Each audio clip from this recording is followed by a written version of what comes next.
Just what if the two greatest powers could find the answer to peace? Imagine all that the people of the Soviet Union and the people of the United States could share with each other. They could share each other's beauty. They could share each other's ideals. They could understand each other's history.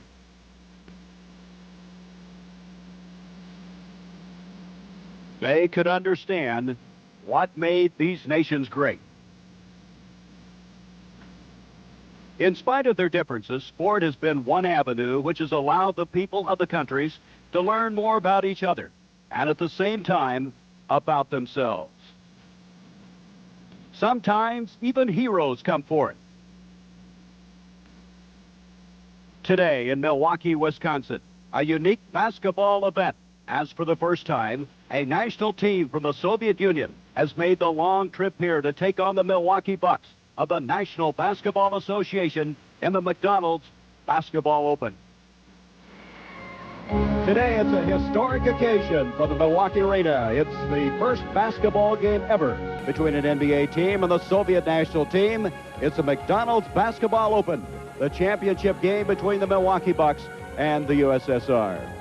Hi, everybody. I'm Gary Bender. Today concludes a three-game round robin between these Bucks and the Soviets and the Tracer Milan team of Italy. Both of them have defeated the Italians, so we come to the championship game today. Prize money of $50,000 for first place. My pleasure to bring in Dick Vitale. And Dick, how good is this Soviet team? They have three guys that have been drafted by the NBA. Gary, they really do. They got three outstanding players. The guy I really love is the backcourt player, Marciulionis, an outstanding penetrator. Also, Alexander Volkov, a tenacious defender. And then Tikhonenko can shoot the ball from deep. They're a great perimeter basketball team. Rumor has it that some of these guys will play in the NBA. I think I got a better chance of growing some hair and replacing Bruce Willis as the new sex symbol on ABC than they'll ever play here. On the other end, the Bucks come into this game. They are really not at full strength. They have their four top guards out. Sidney Moncrief has had knee surgery. Also, Ricky Pierce is a holdout and two free agents. Craig Hodges and John Lucas haven't been able to be signed thus far. How's it going to affect them today? Del Harris right now is a very nervous guy, and you don't blame him, number one. He replaces the legendary Don Nelson, a guy that was a hero in this town. Number two, he's in a situation today where there's tremendous pride at stake. Anytime you put USA against USSR, you know the game has tremendous meaning. And he's worried. This is not an exhibition game. They will play it with tremendous intensity, and I believe the big trio will definitely prevail. And that is Paul Pressey, Terry Cummings, and Jack Sikma. Just too much strength and athletic ability. Del Harris has said he really has a legacy to uphold following the footsteps of Don Nelson. He talked about what this game means to him. Well, it's the only opportunity that I've ever had really to represent my own country in a sense. We're also representing the NBA, of which we're certainly a part. And it's a special thing. I mean, I know all my loved ones are watching, and everyone that ever knew me in my life, I suppose, is watching. And I want to do well, and I know that each of our players wants to do the same thing. It's a landmark game and a lot of media attention. To bring us up to date on that, here's Cheryl Miller. Thank you, Gary. Today's game has generated a lot of media coverage, not only in the U.S., but internationally as well. There should be well over 35 countries ranging from Argentina to West Germany, either broadcasting the game live or tape delayed. Also receiving today's telecast will be the United States ships at sea, so some of our men in the Persian Gulf, in fact, will be able to watch the Milwaukee Bucks take on the Soviet national team. Now, today's game has been sold out, but those who don't have tickets are not worried at all, mainly because a large screen television has been set up, so those who were turned away from the ticket office, in fact, can come and watch the game and enjoy the other festivities. Back to you, Gary. Thank you, Cheryl. We're going to be back now with the Soviets going against the Milwaukee Bucks. The starting lineups coming up in just a moment.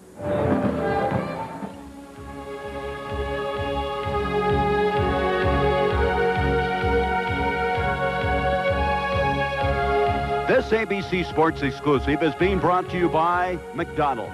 It's a good time for the great taste of McDonald's. By Miller Brewing Company, sole sponsor of the U.S. Olympic Training Centers. By Toyota Trucks, setting the standard for quality and value. And by Diet Coke. Enjoy Diet Coke. You're going to drink it just for the taste of it. sense of anticipation for this historical meeting between the Soviet Nationals and the Milwaukee Bucks. And Dick, why Milwaukee? Why'd they bring it here? Gary, I really believe Commissioner Dave Stern, who's ecstatic about the game. It's like an impossible dream that's happened for him. But he picked Milwaukee basically because it's such a special happening in the city, and there's not a whole deal, a lot to really interfere with the game itself. All right, we're going to go to the public address announcer now for the introduction of the starting lineup. In the first game of our tournament Friday evening, the Milwaukee Bucks defeated Tracer Milan 123-111. In yesterday's game, the Soviet Nationals were victorious over Tracer Milan 135-108.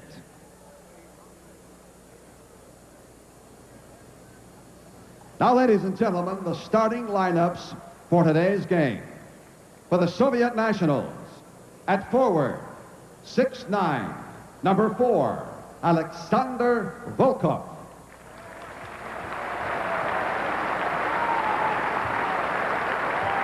For the Milwaukee Bucks, at forward, 6'9", number 34, Terry Cummings.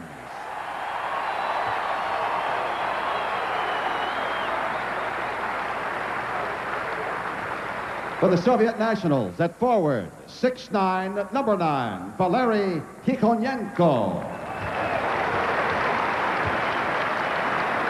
For the Milwaukee Bucks, at forward, 7 foot, number 43, Jack Sikma.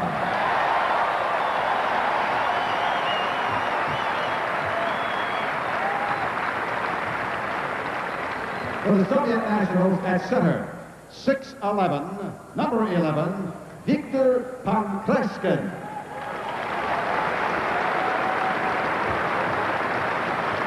For the Milwaukee Bucks at center, 7'3", number 45, Randy Brewer.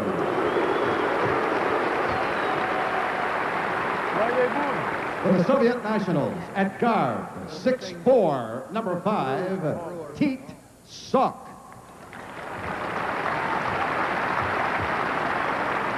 For the Milwaukee Bucks at guard, 6'8", number 35, Jerry Reynolds.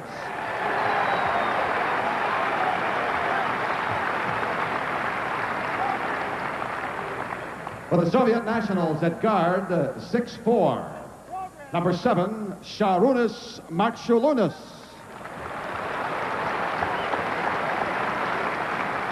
On the Milwaukee Bucks at guard, 6'5", 25, Paul Pressey.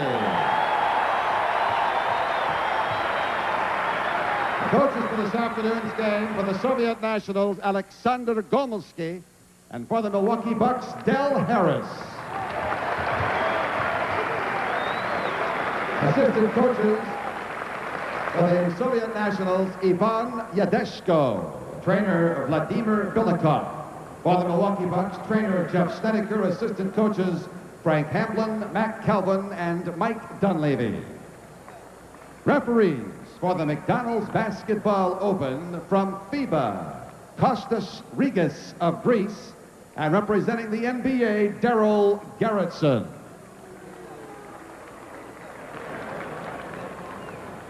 Ladies and gentlemen, please stand now for the playing of the Soviet and U.S. national anthems. First, the national anthem of the Soviet Union.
Ladies and gentlemen, the national anthem of the United States.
A piece of history just about ready to unfold. Today we're going to have a combination of NBA and international rules. For instance, we're going to be playing with a trapezoid lane that widens from 12 feet to 19 feet 8 inches, and the three-point line is a little bit different. Well, the three-point line, Gary, is going to be 22 feet as opposed to 23.9 in the NBA and versus 20 feet 6 inches internationally. They're meeting them halfway by moving the NBA line up and moving the international back. But the widened lane should be a little interesting. It's 19 feet 6 inches across the across the foul line area as opposed to 16 feet in the NBA. And the reason I say that can be interesting is, number one, with the trapezoid, it can affect the rhythm and the timing offensively of the Milwaukee Bucks, who like to run a lot of screen downs from their help side. Also, 4 12-minute quarters as opposed to 20-minute halves in international ball. A 24-second shot clock, and they can play any defense. Any defense could really be interesting. Yesterday, Gomelski, the coach of the USSR, did not show any zone defense at all. I think today, if he has a shot here against the Milwaukee Bucks, we'll see some zone defense to force Milwaukee to shoot the perimeter shot. On Krashkin going up against Brewer, and Brewer easily comes away with a tip. Up to Jerry Reynolds. Reynolds in the corner to Terry Cummings. Here's Brewer. Brewer chested out, tries the shot. It's deflected back out to Cummings. Cummings has it stripped away by Marciulionis, but Brewer retrieves it on the baseline. Jack Sikma against Volkov.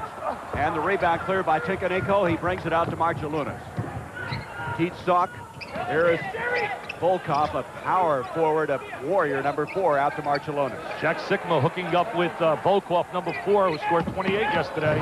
This is the guy you got to watch, number 7, Marciulionis, making his move inside, and he is fouled. Sharonis Marciulionis, according to Don Chaney, the former coach of the Los Angeles Clippers, where he never was given a chance with that team, he says this kid reminds him so much of Gail Goodrich, the former star with UCLA and with the Los Angeles Lakers.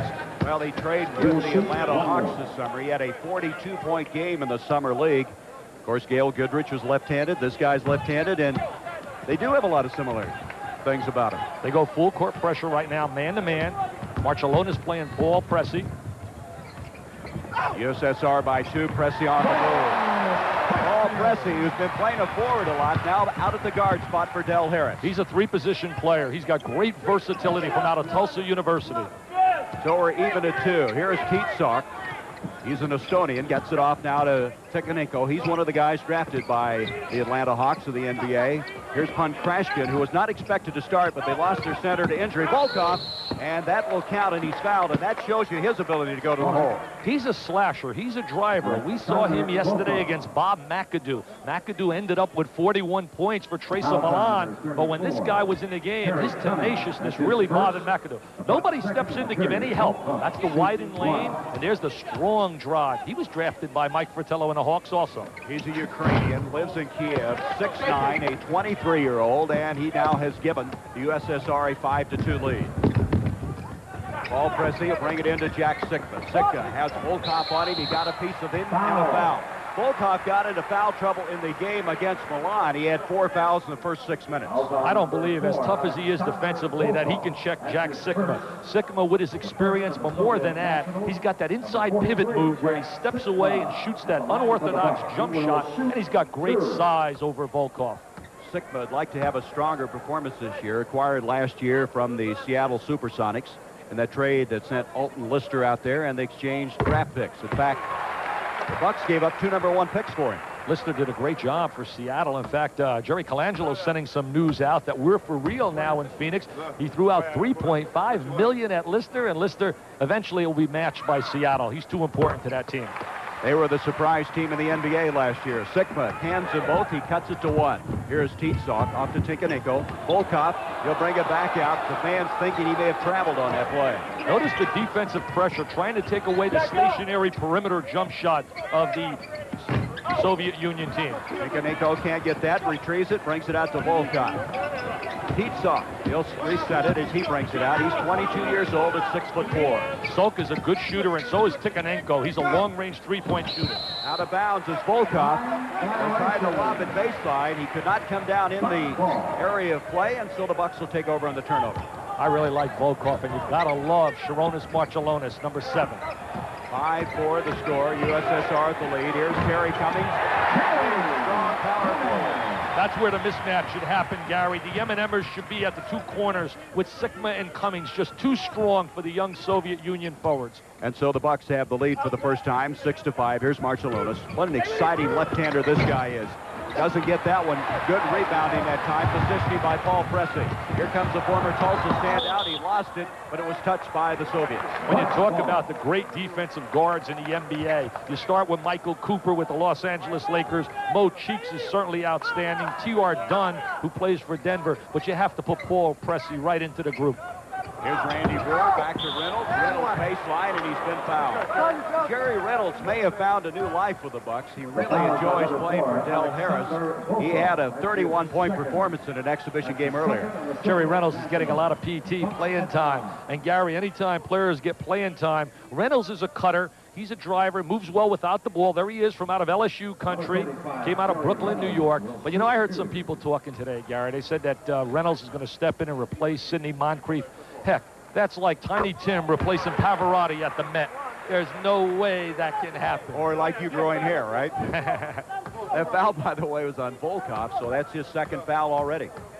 Reynolds is going to be interesting to see how he reacts when they bring back guys like Hodges and John Lucas and get them in a bowl, and Ricky Pierce. Look at this, full court pressure. 8-5, the Bucks with the lead. Volkov gets it off the Sok. He brings it across to Tinkaninko. Tinkaninko, 23 years old. He's 6'9". He is a Ukrainian. His team well represented throughout the USSR as he brings it out now to Marciulionis. Marciulionis, a little jump dribble, and he's fouled as he moves inside. We heard an interesting story about Marciulionis this summer. He played with the Atlanta Hawks, and whenever they got in trouble, Mike Fratello lined up with Cliff Levingston, Dominique Wilkins. He put on the floor all his Hawks, and the 5th player, he put on Sharonis Marciulionis. That was a 3-point attempt. Volkov inside. Brewer rejects it. And Preskin will bring it out. Marciulionis, wide open shot. He doesn't get it, but Tinkaninko's got the rebound. Boy, they're banging now. Here comes Reynolds. This is not just another exhibition game, Mr. Bender. There's Brewer has it kicked away. It is not an ordinary game. You can sense that coming into this game. 8-5, the Bucks. Volkov, they move it very well. Good movement. On Krashkin, you don't expect him to shoot that often, but he nails it. He's like their 3rd unit center. They lost the guy Belastani yesterday who was injured, and they're playing without Sabonis in the middle, their superstar. What a play! Electricity. Mr. Paul Pressey takes it to the goal. And Reynolds with the steal, and that is going to be a blocking foul on Teetsock. So very quickly, the Bucks have jumped to a 3-point lead, and they can add to it. They got to get a timeout right now. I believe Gomelski's going to get a timeout, the coach of the Soviet national team. That play by Pressey shows you his ability to take it inside. He's a driver. There he is. Shows that he knows how to drive, how to hang in the air, use great body. He's got tremendous body control. Well, an outstanding defensive performer 3 times on the NBA All-Defensive Team. Reynolds now will have 2 free throws coming at the 8:34 mark of this first quarter. The tempo about what you expected, Dick? Basically, right now it is. I expect Del Harris's basketball team to go inside a little bit more to Sigma and also to Cummings, because I really believe that's where they have the advantage. Jerry Reynolds hits the first. Reynolds from LSU in his third year, the #1 draft pick of the Bucks in 1985. There's the steal right now. Good anticipation. And the drive by Reynolds. He gets fouled on a play. Salk was the guy that committed the foul. So Jerry is able to cash in both of them. Makes it 12-7 now, Bucks. Reynolds and Pressey are not good perimeter shooters, Gary. They are drivers. They are slashers. They're going to have to get back Hodges and Lucas and also Pierce to give them good balance offensively. Hodges, an outstanding three-point shooter. Here's Volkov. That is a two-point attempt. And Reynolds battling for it, but Teet Salk comes up with it. Salk will reset it now for the USSR. Notice how Milwaukee's not allowing them to shoot that stationary perimeter jump shot. They are not unprotected at any moment, and that turnover, good defense by the Bucks again. That was the demise in the Pan American games when Oscar Schmidt scored 39 against our Pan American team, shooting that perimeter jump shot. Now, one rule we're playing with, the official does not have to touch the ball. Disbelief, Terry picking up his first personal foul. When you look at Milwaukee right now, they're in a very tough division. I really believe when you look at that Central Division and you look at the makeup right now with Atlanta, Detroit, and also the improved Chicago Bulls and the Indiana Pacers improving, it's going to be tough for them to sustain 50-game season. What a power move by Volkov. After Cummings committed his second foul, he takes it in, and it's a 12-9 game in favor of Milwaukee. If Volkov learns how to shoot that 15-foot jump shot, he definitely can play in the NBA. Marcellonis gets a hand on it, bats it out, and we're going to have a change now for Milwaukee. Pace Mannion will come in, #3, former Utah standout, who began the year last year at the Nets, then ended up in the CBA, and now it looks like he's going to make this Bucks team.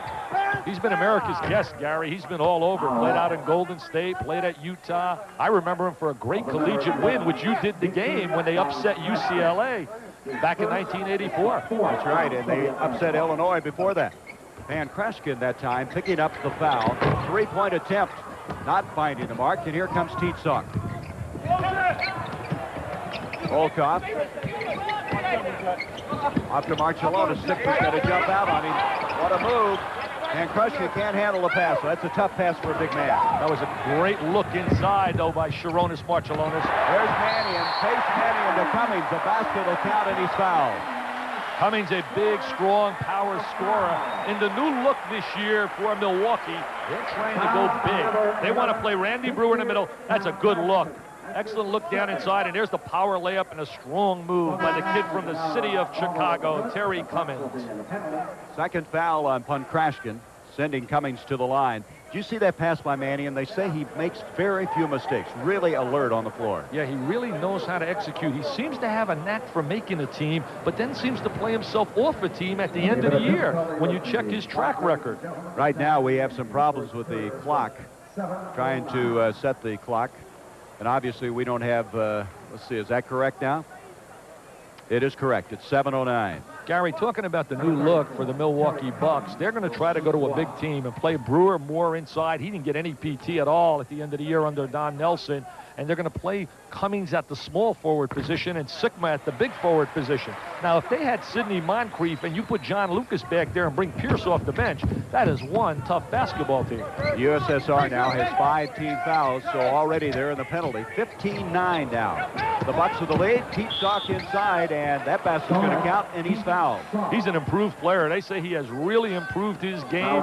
This summer, they were locked up in the European Championships against Greece, and over in Athens, they lost 105-103 with 17,000 screaming fans. And the star of the game from Seton Hall University, Nicky Galis of 1979 fame, scored 40 points. Excuse me, Jerry Reynolds committing the foul, 15-11. Milwaukee leading the Soviets. We'll be back. Back at the Milwaukee Arena, Gary Bender and Dick Vitale. The Bucks with a 15-11 lead as the Soviets now making a change. Vladas Homicius is coming in, a 6'2 guard, a very gritty, determined guy at 28 years of age. He'll be number 13. He's a very experienced player, and he can really shoot the basketball. In fact, Rick Barry absolutely loves him. He believes that Homicius can definitely play in the NBA. Their strength is their backcourt. Naturally, not having Sabonis here, who really has been on a decline I'll tell you, Gary, when I saw him as an 18-year-old, it could be because of a lack of competition in Europe, but he has not improved at the rate I thought I'd see in his career. Well, there's talk that Sabonis may never get back. He has severe Achilles tendon problems. He's had 3 times, I believe, he's been cut. 15-12 now, the Bucks. Cummings with Volkov on him, and Terry doesn't let that stop him with the shot, as coming out of it now is Teague Sock with the ball. Suck really wants to shoot that one-hand jump shot, and they're not going to allow him to do it. They have a kicking violation. They'll reset the shot clock back to 24 seconds, and the USSR will inbounds. Homicius will bring it in, number 13, out to Sock. Homicius is the guy who is a real gym rat. He spends about 10 hours a day working on his shot. And we're going to have a foul on Pace Mannion trying to stop Marcellonis. They really work very diligently in practice. I was so impressed with their workouts. Alexander Gomelski really puts them through a lot of intense workouts, and I had the chance to talk to him earlier today, and I'm going to tell you something. He really loves Bobby Knight. There we look, him trying to come over the screen. A little bump by Mannion. Both teams now are in the penalty.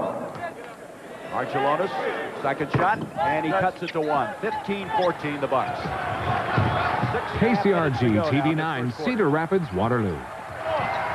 Crowd been kind of quiet. I think they're kind of awed a little bit by this USSR team, just kind of scouting them out. They're a lot stronger than the team that came here last year on a tour and was 8-6 against the Collegians. I think Del Harris thought that they were keeping some of their game under wraps, too, against that team from Italy. There is a shot missing by Homicius. Here comes Paul Pressey. Reaching out on him with Marcellonis. Nice backdoor cut. The assist to Pressey, the basket to Reynolds. Reynolds really runs an excellent backdoor cut. Volkov to Marcellonis. A little out of control on that play. And it comes back to Pressey. Breakaway to Reynolds. Terry Reynolds' best game. He loves that transition game. He likes the open court. He wants to get up and down the floor. Here comes full court pressure. This is one of their real problem areas if the ball doesn't get in the hands of Marcellonis. 19-14 now, the Bucks. I get the feeling the Soviets a couple of times have been a little out of control, trying to break down the floor. Volkov out to Sock. Way short of the mark. Good defense by Pressey that time. Reynolds to Sigma.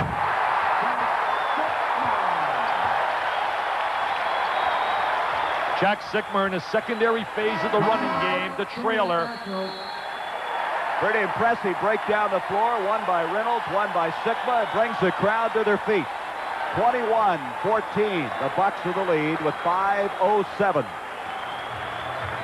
We'll be back with more on this historic landmark international game between the Soviets and the Bucks. Gary, right now, we'll look at the trailer. There's Sigma running the trailing position in the break. They communicate. Right there, he's letting them know. He's saying, Jerry, I'm on the right. And he gets him the basketball, reversing it to him. Reynolds is fighting for playing time. He wants to get some PT with the Milwaukee Bucks. Boy, he loves that up-tempo game. Jack Sigma will be 32 on November 14th, running like he was 10 years younger. And there's Cummings with a deflection.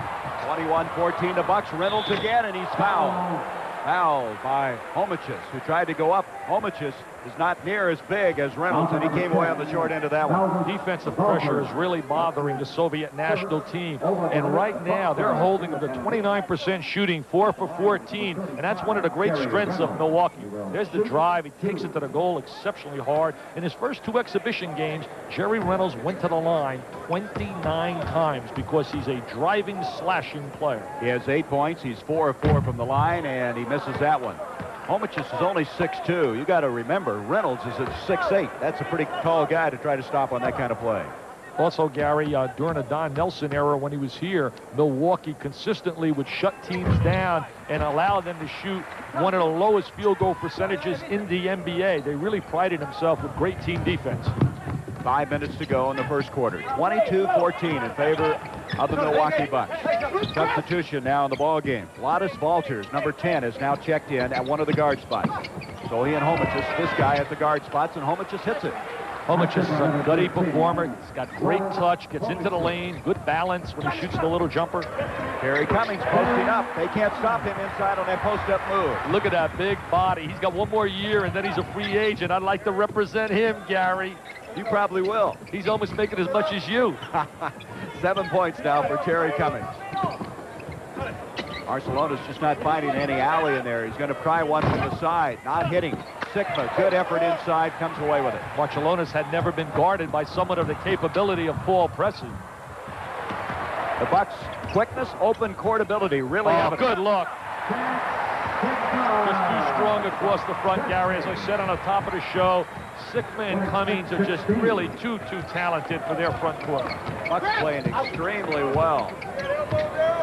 26-16, 10-point lead. Here's Walters, his first attempt. Cummings in position, and Punkrashkin commits a foul. I love Cummings' comment when he said, hey, you better believe this is something special. When it says USA and USSR, I am coming flat out to play. Well, we went to practice yesterday, and you knew that. You could sense it. Del Harris, as you look at the father of basketball in the Soviet Union, Gomelsky, he started watching basketball on TV from the United States in 1956. And next to him is Odeshko. And we're going to have further about him. He's the guy that threw that controversial pass in '72 when they led stole to the win. When they flat out stole the gold medal from our 1972 team. He threw the pass, and Beloff caught it and made the layup. That's Ivan Odeshko. I'm not too prejudiced, am I? You certainly got your point across. Number 44. Paul McKeskey, number 44, now comes in for the Bucks. Cummings will lead. Cummings' strong performance, 7 points, but doing such a good job on the open floor. 27-16 the Bucks. We haven't seen any three-point conversions thus far by the Soviet Union team, and they live off the three-point shot. Gomelsky getting ready to change centers. He's going to bring in Goberov, a 21-year-old, as the other center who picked up his third foul a moment ago. Punkrashkin hits, and he just picked up his fourth foul. So before Gomelsky could get him out of there, Punkrashkin commits his fourth foul, and coming in is an exciting young performer for the USSR. Number 15, Valery Goberov. He's 6'11". Punkrashkin, number 11, really can't play with Jack Sigma. Doesn't have his speed. There he is now. He pushes him out of bounds, shoves him. Doesn't have his kind of court speed and quickness and athletic ability. They will be allowed 6 fouls. They'll use that NBA rule. So going out with 4 is Punkrashkin. Sigma, a lot of people, as you said earlier, Gary, didn't have a great year. They thought that he would be the final piece to the puzzle to be able to take them to the ultimate with the elite people, the Celtics and the Lakers. But, you know, he still averaged over 10 rebounds a game. He came on strong at the end of the year. But I look for his numbers to go up this year. I think he'll average 16 points a game. We have a change. Punkrashkin stays in. They're going to leave Punkrashkin and Goberov in as Marcellonis is checked out. Kind of surprised they leave him in with 4 fouls.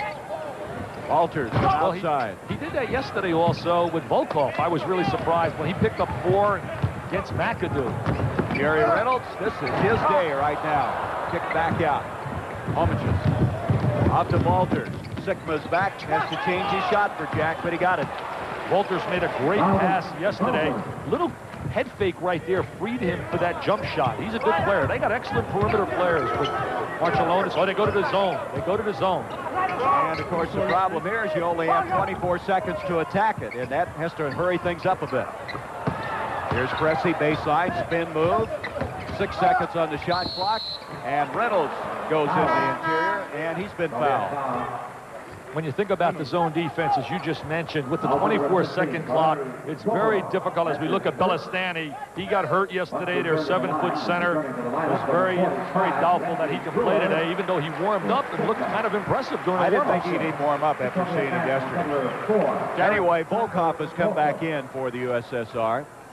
Gary, I want to make that point about the zone defense. The zone defense with the 24-second clock, it's very difficult to attack 5-on-5 to get the kind of execution you need for a great shot. You must beat the zone with this kind of clock. You've got to beat it before it sets up. You've got to beat it up the court for the easy transition layup. This guy's been leading them. Reynolds now with 10 points. He's hit 6 of 7 from the free throw line. Ricky Pierce really should be here. Ricky Pierce is out of camp. He signed a 3-year deal last year. You know, Ricky, you got to honor that contract. You got to talk about morality. He should be on this floor right now and wait until that contract's completed and then go in. His agent wants $750.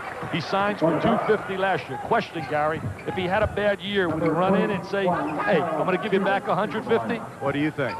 Sergei Tarakanov is checked in. This is Tarakanov right here, number 6, who's in for the first time. He's 28 years old, 6'6". Volkov looking back door. Homich is having a little trouble. Going to put one up with 1 second on the shot clock. And coming away with it is Terry who just checked in, and they've got him in here to bang a little bit. And we're going to have a hell ball. Terry is a physical player. He's a scrapper. He's a physical player. Hey, Ricky Pierce had a great year. I want to stress that. Last year, he averaged 19.5 a game. He's perfect for this system. Look at the physical contact we're going to see right here. There's the ball now going to go to the deck. Get after it. A little loose ball. Keith Jackson would love to be calling the action now here at the Haas of football time. Well, Terry came away a little bit dazed by that. He caught something in his right ear. You can see him holding it, number 6. He was shaken up. They're giving him time to recover now, and he says he's all right. You know, you talk about versatility and Paul Pressey. I think the most versatile performer in the arena today has to be Gary Bender. You got to tonight be in the losing locker room at the World Series and tomorrow do the NFL game. I'm going to stay with you today, though, Dick. I'm glad to be here with you. I'm just hanging on to you. Just get ready to talk to Ozzie Smith and company because this show belongs to the Homer Hanky heaven over at the Metrodome with Viola pitching. They had to win it yesterday with Tudor beating Straker. Boy, you really picked him now. You better not show up in St. Louis. He'll get you. 31-20 now. The Bucks have built it to an 11-point lead. Paul McKeskey at the line. He's an important player. They're trying to get some minutes out of McKeskey inside, rotating with Brewer. Last year, he played with a brace on his knee. He told me yesterday the knee is feeling really good, and he's playing with a sleeve as opposed to a heavy brace that he wore all last year. He's a very smart player, really understands the game well. The former Kansas standout, and it's 32-20 with 1:53 to go in this first quarter. Modest Walters trying to take Pace Mannion inside.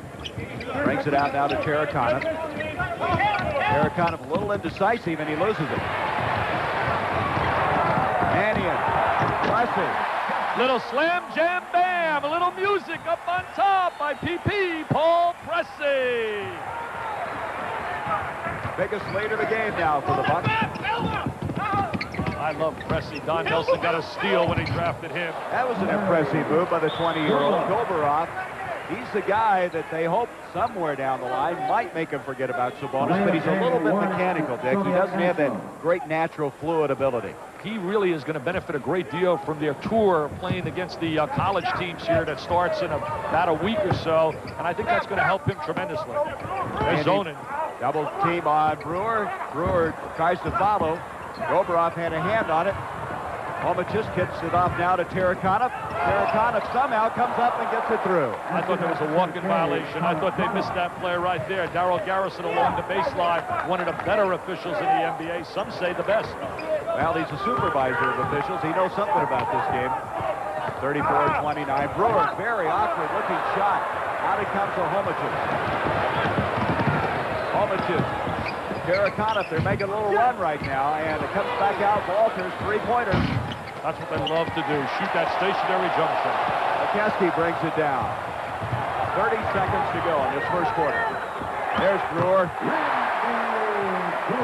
Nice look inside by Pressey. He throws the high lob to the giant inside. Randy Brewer, Minnesota fame. I think Brewer's a little upset. He put that one down with a note of finality. Here's Volkov. Volkov is a warrior. He takes it every chance he gets, and he can also shoot it from outside. He's a very physical player who can really run the court as well. Pressey to McKeskey. That's something. You got a guy that big who can shoot that far out. So we have played the first quarter here in this historic meeting between the Soviets and the Bucks. After 12 minutes, 33-29, Milwaukee. The preceding was a message brought to you by the National Basketball Association. This ABC Sports exclusive is being brought to you by AT&T, the right choice. By Edge Gel, not your ordinary shave. And by Toyota Trucks, setting the standard for quality and value. Well, we've been having a lot of trouble with the scoreboard clock, not only time-wise, but score-wise. That is the accurate score as we begin the second quarter. The Bucks leading the USSR 38-26. One thing that's happened in this game thus far, Dick, is the fact that they just can't stop the Bucks running game. That's been the difference. Well, number one, the Bucks transition game, but number two, I think more important than that, as we look at the field goal percentages right here, the Soviets are shooting 37% and Milwaukee 63%, and the reason for that is that Milwaukee's done a tremendous job of shutting down the perimeter shooting game of the Soviet Union. Randy Brewer tips it off to Mannion, and it's batted out of bounds. It'll be off the Bucks. Holmichus in at guard, still with ball tears. This is Terry Cummings. Terry Cummings from outside. Boxing out well, the Bucks. Charles Davis is in there now, number 21. Alters goes for the steal, but Mannion's got it. Sloppy right now. Volkov off to Valters. Mannion there, but Valters hits it, and Mannion collides with a cameraman behind the basket. Seems to be all right. I don't know about the cameraman. Walters is a strong driver to the goal. I really like him, number 10. 10-point lead now for the Bucks as we begin the second quarter. Randy Brewer, Gorbaroff just can't reach up and keep the big 7'2" guy from scoring. He takes a lot of space inside, uses his hands really well, and gets into the gap. They were playing a 2-3 zone right there, Gary. 40-28 Milwaukee, backdoor. Tarakanov can't hang on. McKeskey's got it. Here is Charles Davis, who has checked in. He has it broken up. Very sloppy play because you got forwards handling the ball in the middle of the court. Volkov puts the finishing touches on, and he does it with a lot of authority. Everybody in the place yesterday was talking about Volkov and Marciulionis. I mean, the question around was, what did you think of Volkov and what did you think of Marciulionis? Volkov now with 9 points in the game. They're playing the zone. Off to Davis again. It's very unusual, of course, having to play against his zone. They haven't had a lot of time to work against it in practice this week. Batted out of bounds off of the USSR. With the zone defense right now, they have to swing the ball, get a little ball reversal. Look for Charlie Davis, number 21 from Milwaukee. He is a good perimeter shooter. Charlie Davis out of Vanderbilt. He's played with the Bucks, then was cut, ended up in Rockford playing for the CBA and trying to make the club this year. And here he is with the ball. McKeskey, nice spin move. Gorbaroff can hang on, and it's off. Their version of the Twin Towers, playing Brewer and playing McKeskey. I don't know if that can compete with the Twin Towers in Houston, Sampson and Olajuwon. Sikma comes in. Randy Brewer will leave. Sikma, as we said, will be 32 November 14th. He scored over 13,000 points in his career, 7-time All-Star. And that one's kicked out of bounds by Volkov. They'll reset the shot clock to 24. Mentioning Olajuwon and also Sampson, they can use Marciulionis. They can use a guard. Sikma inside. Brewer checked at McKeskey with the follow tip. It shows you how well he plays the game. Seems to be in the right place, even though he has that bad knee. 42-30, Milwaukee. Notice the defensive pressure. Volkov back out to Walters. Homicus to Terracotta. Homicus is the guy they want to get to shoot the ball. Volkov is not a good long-range shooter, number 4. And he doesn't get it. Sikma's got it, and he'll bring it out. Good hustle that time by Homicus. He's a gritty, determined guy. He'll go down for it. USSR is 0 for 9 on three-point attempts. Because Gary, they're having to shoot the three-point attempt with a hand in their face and with defensive pressure. They're not allowing them to stationary, get set up, and to shoot that jumper. So this Sikma posted inside. We got a mismatch size-wise, and there's the foul. That's Balders committing a foul on Sikma. The USSR going to make some changes when we pick up the play. Gomelski trailing by 12 points in this game with 9:22 to go until our halftime at the Milwaukee Arena. We've talked about Gomelski. He has directed this Soviet basketball fortune for a long time. He has a very unusual way of getting his team prepared. He has some unique concepts. Right now, he's timing them 5 minutes, where after practice, every practice, they lay on the floor, and he puts them to sleep. And while he's doing it, he's really emphasizing positive reinforcement constantly. He's talking to them about how good they are. There's a look at Alexander Gomelski. He loves the game, very bubbly individual. And also another unique concept, he makes his players in practice. You ready for this, Gary? Shoot free throws while they're on their knees to stress a little bit of the follow-through and to get that strong wrist. As we come back, the Bucks with a 12-point lead. This is a three-point attempt by Davis, the rebound is clear by Tinkanenko, who's checked back into the ball game. Marcellonis also back. Sock, and this man still in. Volkov, and he's just taking it to the hole right now. What you have to do against Volkov defensively, the scouting report, if you evaluate his game, number 4, you have to play one step off him, Gary, and allow him to shoot the perimeter shot. He's a tough, hard-nosed player. He was drafted by Mike Fratello's Atlanta Hawks. There's a rule that you must draft an international player at age 22. And draft him at age 22, you hold on to his rights practically forever. That foul was on McKeskey. Dudley Bradley is now checked in for the Bucks, number 24. His defensive ability is a real asset to this Milwaukee team. Here's Volkov. Sock, three-point attempt. They still cannot find the range from there.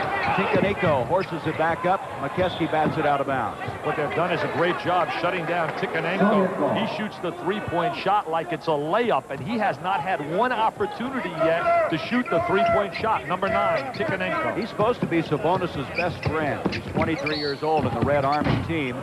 Sock driving in, he got hit in the face as he is fouled as he made that move inside. That foul will go on Pace Mannion. And so Sock will go to the line. This guy's very quiet, Teach Sock. He trained with the Atlanta Hawks as well. He must be like me, very quiet guy, shy, introverted. Sure are, Dick. Here comes Pressey back into the ball game. Mannion will check out. You have to love Paul Pressey. He's just such a dynamite player. We talked about his flexibility. He was given the term point forward, playing that wing position by Don Nelson, but he can play any one of 3 positions and play them effectively. Number 1 guard, 2nd guard, or small forward. Outstanding defender, outstanding passer. And right now, the absence of Moncrief and Lucas and Craig Hodges going to have to really do the job for Del Harris in his first year. Here's Sigma baseline. Davis fouled. Foul's going to go on Marcellonis. They're playing a 2-3 zone, and a 2-3 zone, if you have some good spacing against it, Gary, you should be able to get some good wing shots along the wings. 15 feet, step in the gap, and it should be wide open. Second foul on Marcellonis, and Davis will go to the line. You know, an interesting thing about the Bucks, they picked up several players who have played in the CBA, and this is one of them, Charles Davis. He played last year in Italy. He was over in Italy, averaged about 17 points a game. He's been there. Pace Mannion has been in the CBA. They've got another guy, John Schroeder. You got to look around. You try to find somebody who can help your ball club. Schroeder played for Bill Musselman, the Rapid City Thrillers, when they won the championship. And they think Schroeder's got a good chance to make the 12-man roster. He's 6'10 and a half from out of Montana. Terry Cummings now is checked back into the ball game. 44-31 with 8:19 to go until half. Pete Sock out to Marcellonis. Marcellonis has been shut down thus far. Dudley Bradley has shut down a lot of players. Krashkin tries it.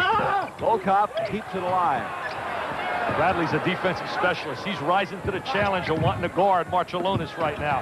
Watch that matchup right now. Number 24 on number 7. That's a three-point attempt. They just can't hit from there. Tinkanenko tries to follow his missed shot, and Pressey's got it. 44-31 Milwaukee, and Pressey just goes all the way. McKeskey with the follow. Remember, internationally, you can play with the ball on top of the cylinder, and that's permitted in this game. Pressey has been going inside, and they just have not stopped this penetrating move. He has those long arms, Gary. Marcellonis with Bradley on him.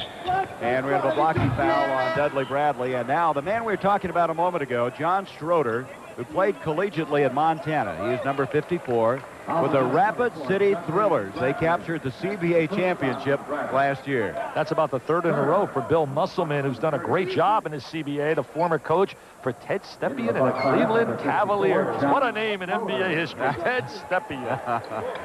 Cleveland would just soon forget, huh? Schroeder, by the way, is a 29-year-old rookie. Says, I've gotten tougher, I'm smarter, and I think I can play this year and make this ball club. 46-31, Bucks. Pressey off to Bradley. Nice pass to Schroeder, and he missed an easy shot. Cummings tries to follow. Look at that horse. Look at that horse. They never had to deal with him playing in European basketball. Terry Cummings. 6'9", 235, sixth-year man from DePaul. 4 or 5 years he's led a team in scoring. Von Krashkin's upset. He was upset at the other end when that play, they put the ball in and he comes back, commits the foul, and now Milwaukee's calling a timeout. Domelski gets the TO right there. So with 6:55 left to go in the first half, Milwaukee cruising along. You can see 30. Of course, tonight, the final game of the '87 World Series. Joe McGrain, the left-hander, going for the Redbirds. The Twins will go with their 17-game winner in the regular season, Frank Viola. The championship up for grabs. Showdown begins live at 8 o'clock Eastern. And there's Bowie Kuhn. Wonder why he's not. He must be flying over there tonight, huh? I got to really like Minnesota Homer Hankey. Hey, I'm going to give Michaels, Palmer, and McCarver A+. I'm going to be a TV critic, and I'll tell you something else. We'll get through that after this layoff. There's Cummings, fouled. Goberov committing the foul. Go ahead, Dick. Big, strong play. Hey, McCarver's got to be an all-time wacko. Any guy that has an opportunity to play a lead role with Bo Derek and turns it down. Now I know why he was a catcher. They tell me catcher and lineman are absolutely Zulu, and those guys have to be wacky. He turned it down, huh? What was the name of it? I don't know the name of the movie, but I heard that John Derek called and said, I want you to play the lead with Bo Derek. Why did he call me, Gary? You don't have enough hair. 48-31, Cummings now with his second shot. By the way, that last timeout was charged to the Bucks. Gomelski tried to get it as well, but they'd already charged it to Milwaukee. Gomelski's had a tough time with the timeouts. He doesn't really understand the TV timeouts and when to call them. I also believe that he realized how strong Milwaukee was going to be and what a tough task. There's Schroeder from outside. So after missing an easy one, he hit the one from outside. He's 29 years of age, and we looked at Del Harris on the sideline. Del Harris really believes he's got a chance to make this team. He's very excited about John Schroeder as a backup player. 20-point lead now for the Bucks. Barcelonas has really not been a factor in this game. I thought he might be the guy that would make a difference. Paul Pressey has locked them up. He has really locked them up. Deep sock and Cummings with an impressive rebound. 6 minutes to go now until half. Terry Cummings, nice head fake, off to Schroeder. Little dancing music, but they let it go by. But Schroeder takes it up strong. He wants to make this team and get that big paycheck. This kind of basket will help his cause as he's hit now 2 back-to-back. He's been a basketball vagabond. You got his whole record there. It's unbelievable where he's been. You have to love to play the game to be up in Rapid City and then move different places. Went back to work for a while. Archelonis just isn't finding the mark. There he gets it on his foul. He's 1 for 6 right now. He missed his first 5 shots, number 7, but he can flat out play. He can start with a lot of NBA teams. Believe me, he's a solid all-around performer. Paul Pressey coming off his defender. Schroeder, big, strong guy on the floor, and we're going to have a jump ball. Substitution now. Walters will come back in for the USSR, and Tinkenenko will check out. He is out of uniform. He has different colored shoes than the rest of them. He wears shoes that Larry Kam, our director, would wear when he played, with his black underwear hanging out of his shorts when he played in the YMCA. I hope you and Larry speak to each other after this is over. 53-33. Off to Schroeder. Out Paul Pressey. Pressey with Salk on him. Paul just forces it in. That's an M&M'er. That's a mismatch right there. He's got great size. The long arms even make him bigger than what he is. And Salk has a tough time matching up with Pressey. Nice move by Walters that time. Ball doesn't go. Sigma there. Jack brings it off to Pressey. Here's Terry Cummings. Rebound by Goberov. They come to the other end. I like Goberov, too. For 20 years of age, the 7-footer has got some good potential. That's going to be a charging call. It's going to go against Team Salk. So Salk committing a personal foul. That's his second. That is his second personal foul. The Bucks will inbound. I was talking to Darryl Garrettson yesterday, and I really like the NBA rule on a charge. You can't have a score on a charge, as opposed to that makeup call you have in collegiate basketball where you count it and you go on the other end and you shoot a one-on-one. You saw Volkov coming back into the USSR, number 4. So Volkov on Krashkin and Goberov, the front wall, and that's thrown away. Anticipation, but nobody there. So they have some big guys up front now trying to offset this rebounding of Milwaukee. Dudley Bradley, what a situation to come off of the bench with a defensive player like he is. Archelonis just can't seem to hit that shot. Bradley's a defensive specialist, Gary, as you alluded to earlier, coming out of Dean Smith country at North Carolina. But he's going to have a very difficult time making his team. I think the numbers are against him. Goberov was able to score and was fouled by Schroeder. As coming back in now will be Jerry Reynolds for the Bucks. So it's Pressey along with Reynolds, Terry Cummings, Sikma, and Schroeder. Here he is. Jerry Reynolds. Goberov now. Goberov has got a lot of potential. This guy's 6'11". He's only 20 years of age. He's got a very good touch, very strong. I was impressed with him during the workouts. And I think on a collegiate tour, he'll get a lot of experience and could be a solid player in another year. Well, they do have a very impressive number of teams they're going to be facing. Well, they got to go against North Carolina, Nevada, Las Vegas, Arizona, Vanderbilt, Indiana, Kentucky. They don't have any Coastal Carolinas or any teams like Clemson has. Cliff Ellis down there. Do you hear me, Cliff? Look at that tip-in. Schroeder playing strong and trying to make this ball club has scored 6 points. 57-34, Milwaukee. A lot of people in camp for the Bucks, and this is a chance for some guys to take an inside track to making the 12-man roster when they open the season November 5th against the Boston Celtics. And then they have the Detroit Pistons. That's not going to be easy. Marciulionis, foul by Cummings. Marciulionis not able to hit outside, now trying to operate inside. I think the frustration right here during this half has been the inability of the Soviet Union team to shoot the long-range jump shot. They were really shut down. We watched Marciulionis move without the ball. There's the little head fake inside. Good poise, lays it up on a glass and converts it. Cummings with his 3rd personal foul. Hey, the players love Michael Fratello. They think he's the best NBA coach they have ever worked with. Michael, don't get too excited. You were the only one they've ever worked with. Sikma double teamed on the baseline. Volkov reaches in, comes up with it. Alexander Volkov. He wants to rock with that one. He's constantly thinking, take the ball to the goal. So the Ukrainian walks with the ball. He speaks English. They say he's a bit of a ham. As he tries to stop that shot by Cummings, and Cummings right now hitting everything dead center. Strong first half, 59-36. He has 13 points. He's just a big-time baseline scorer. He can play on the boxes. He can go out to the corner. Look at this. Cummings on the steal. Give it back. Reynolds. Oh, that's goaltending. Yeah, that definitely is goaltending. That wasn't in the cylinder. No, it was not. Reynolds, a little hot dog, a little mustard time. Instead of giving it back, he said, I'm going to take it to the goal. You got enough points, Mr. Cummings. Not a bad mid-air fake, though, was it? He's got some ability, Gary. He has to learn how to play the game in terms of good execution and use his brain a little bit more than just his ability. Volkov knocks it out of bounds. We're going to have a timeout by the USSR. Substitution coming into the ball game. That's Winston Garland, number 5. Del Harris bringing some new troops into this game. A lot happening. The World Series, international landmark game here, and the NFL. Washington, who's lost only once. They survived that strike very effectively, and the Colts defeating New England. That was a big win for Ron Meyer, who used to coach the Patriots. San Francisco over New Orleans. They did very well with their replacement team. And Green Bay defeating Detroit. That game was played in the Silver Dome. Pittsburgh over Cincinnati. And Chicago, Tampa Bay, 27-26. Jim McMahon was expected to play in that game. They were a start by Comzak. 61-36 as we pick it up again. On Krashkin on the missed shot by Sikma. 2:15 to go until half.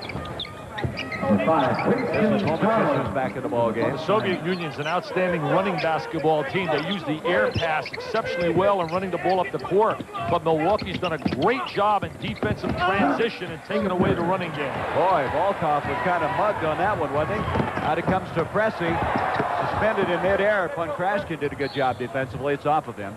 And it will be the Bucks ball. Winston Garland, as we mentioned, coming in during that last break.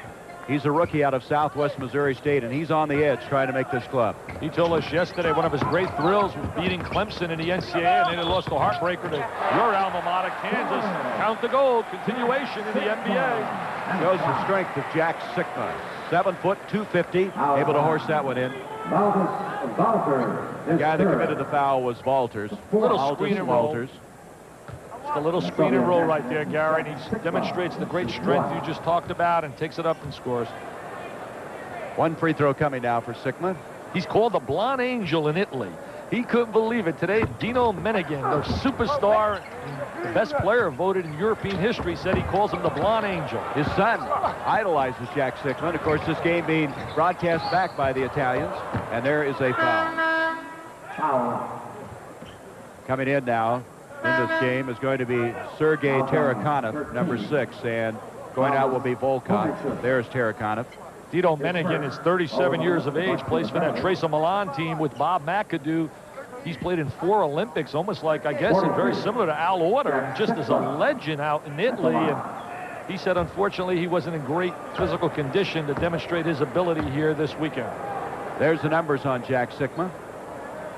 Through the years with the Sonics, he averaged 16.8. He dropped off last year to 12.7. He did lead the Sonics in rebounding for 8 years and led the Bucks last year. You mentioned the Sonics, and Bernie Bickerstaff has to be one of the young rising stars in coaching, along with a guy like Doug Collins doing a great job in Chicago, revitalizing Chicago's program. And you have to put Mike Fratello there, and you can't forget Mike Shula, even though I believe Pat Riley should have been the coach of the year for the job he did with the Lakers. Broken up. That's up of the USSR. Boy, the Central Division's really going to be tough. And the Bucks, of course, having to play in it.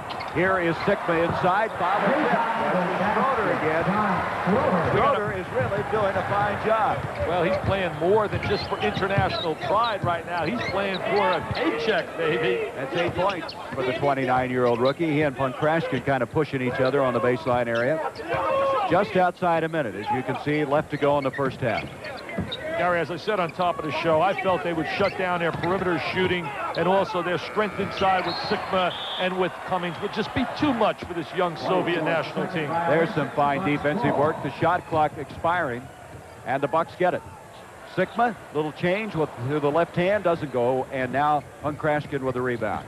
Talking about the Central Division, that will be tough, but do you think the Lakers can repeat?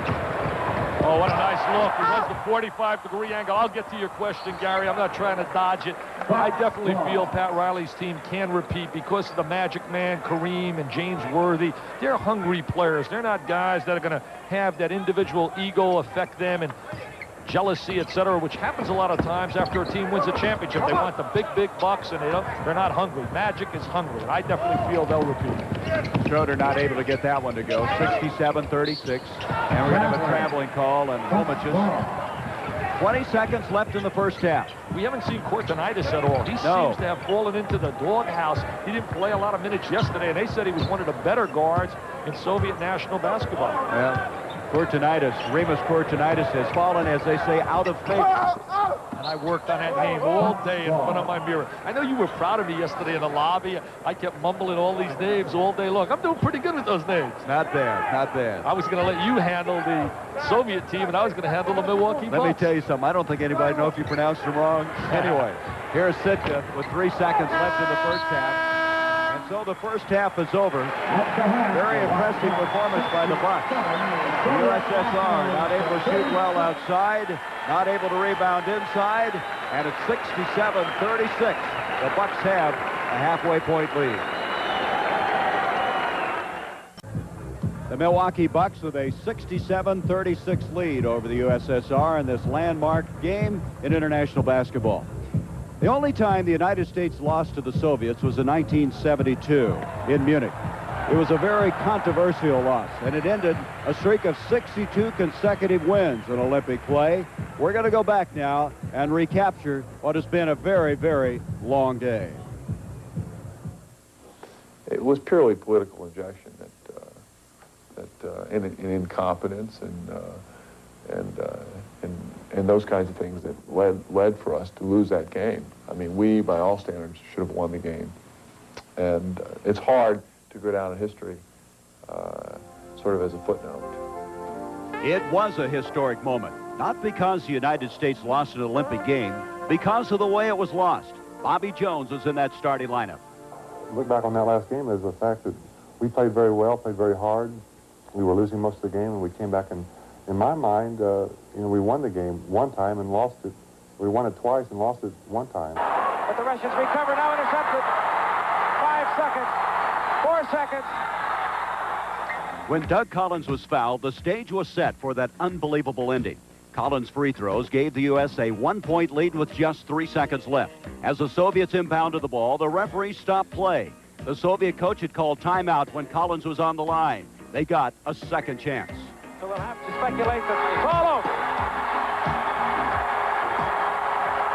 Wow, what a finish. The United States winning their 8th consecutive gold medal. This place has gone crazy. Wrong again. A Basketball Federation official overruled the referees, saying the clock was set incorrectly. The Soviets had a third chance. But apparently, there is time for the Russians to go to their big man, Alexander Belov. They're going to try. Alexander Belov between 2 American defenders. Very, very angry, very upset. As I said, it was a very emotional moment to sit there, and because I was right there and I looked up and the thing just went right through the net. Also, for years, I felt a little guilty about us losing the gold medal, and then it dawned on me years and years ago that it wasn't my fault. Situations and circumstances sometimes are beyond your control. The game was decided by an official who really just happened to be at the game, who just was in the stands watching the game, and really, if he had not been there, we would have won. The officials who were working the game, had declared us the winners, and he overruled them, and so that was really kind of like just a circumstance, a fluke that he happened to be there, and I regret that a game that important can hinge on something like that. Call it politics or a bizarre twist of fate. The American protest was turned down, and in a protest of their own, the U.S. team voted unanimously not to accept the silver medal. Now, 15 years later, it's a vote the current congressman from Maryland is still reminded of. It's amazing. Even when I was on the campaign trail last year, it always came up. Even I think my opponent tried to kid one time and said that we're the only basketball team to have lost the gold medal, and that hurt me a little bit, and it also bothered me because in my heart I felt that we didn't lose the gold medal. Get the pick right. Basketball has remained a big part of Jim Forbes' life. He coaches at a high school in El Paso, Texas. He teaches history there as well. The lessons of Munich have not been forgotten.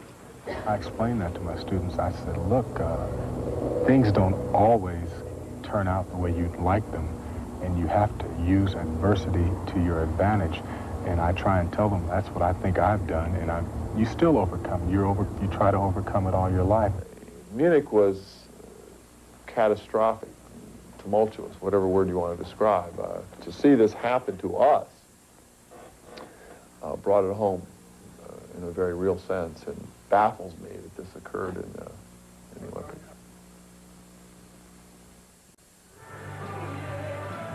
Milwaukee leading the Soviets at halftime 67-36. You go back and reconstruct this game. Look at the second quarter. The Soviets scoring only 10 points. They've not been able to hit from outside. In fact, in the first half, they were 0 for 12 from three-point range.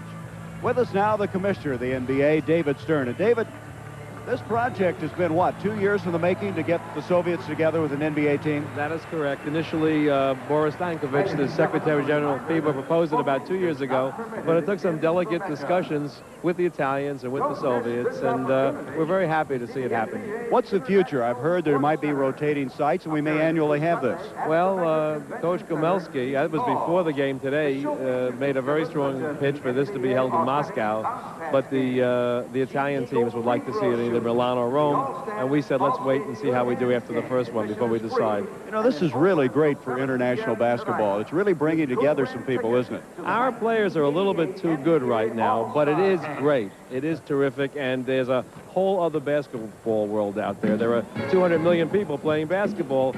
We just happen to have the 300 best here in the NBA.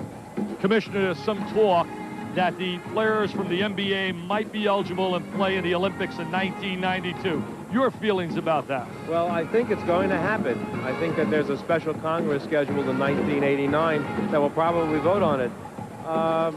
I think it's a nice opportunity for fellows, regardless of whether they've accepted money or not to play, to be able to play for their country once in their careers. Would you favor the NBA championship team, or would you favor an all-star team? I think that we should allow whatever the federation is to select the team and leave it to the players and, in fact, the owners to see who would represent us. But that's for the international governing body to decide, not for the NBA. Let me ask you something, Commissioner. There's a lot of adjustments being made between the international rules and the NBA rules. What have you seen in this first half? Have you come up with any kind of decisions that you could use in future games? As a fan, I think that us not allowing the zone is still a good idea.